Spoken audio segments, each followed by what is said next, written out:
This public service content is brought to you by Grace Pharmacy.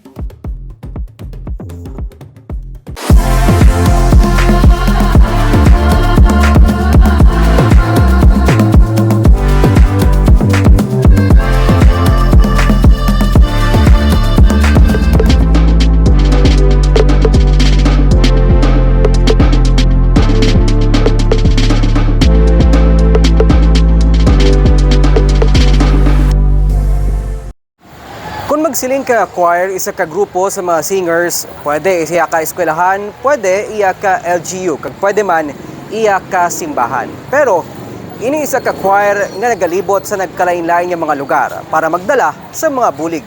Hindi lang kanta ang ila ginapaambit sa tawo, kundi pati bulig. Aton sila kilalahon sa sininga episode sang Baganihan.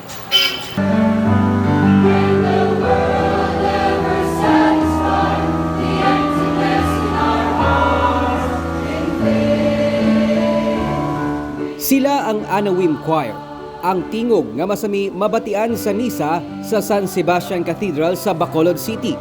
Pero hindi lang sila bation sa sulod sang simbahan sa 25 na katuig. Nakilala man ang grupo pinaagi sa malawig na nila nga mga outreach program halin sa parokya pakadto sa mga kapiliyahan sa mga banwa kag syudad sang probinsya. Sa diri sa south, labot kami sa Hinigaran. And then diri naman sa north sa Victoria sa pinakapunta-punta gid nga mga parokya. Si Dennis Sikong, isa ka office staff sang Basiwa Prime Water, ang malawig na nga nagaserbisyo sa cathedral bilang membro kag karon presidente sang Anawim. Istorya niya, 1995 sang nasugdan nila ang pagtukod sang choir group. Tubtob nga sa pagligad sa mga tinuig, napaminsaran nila ang magpatuman sang feeding program kag catechism sa mga kabaranggayan nga malapit sa cathedral. Daw nahimo mo bala ang misyon sa Ginoo nga ginapaobra sa imo nga if you love God, you should love your neighbor.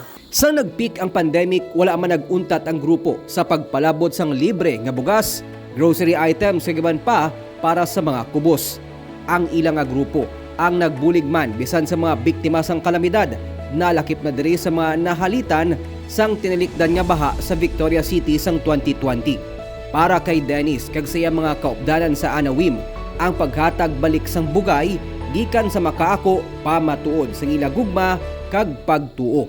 Nang mahatag kami sa bulig sa ina nga mga tawo nga hindi iya kabalos nang makabulig kami bala. Ti ang fulfillment ang kalipay.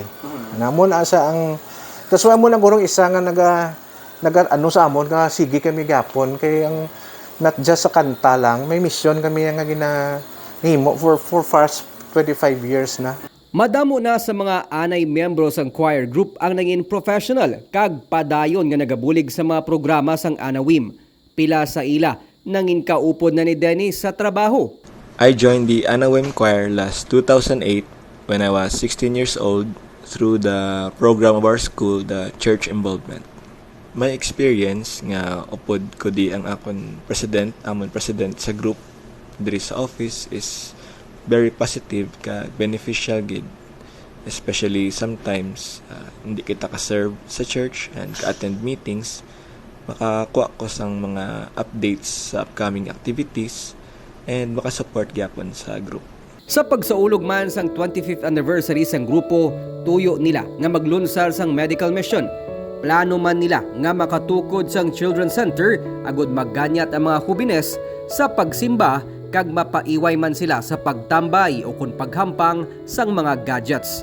Para sa katapos ang choir group, labaw sa pagkanta para sa makaako, mission man nila ang mag-alalay sa mga yadtong hindi malabot sang libre nga serbisyo kag bulig sang simbahan kag gobyerno.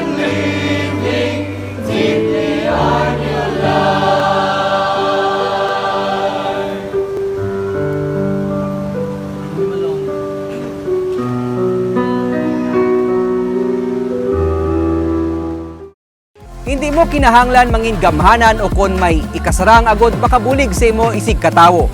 Bisan ako o kon ikaw, pwede mangin baganihan. Ako si Nico Delfin, Pagadala sa mga istorya sang paglaom kag pag-asa sa kada simana.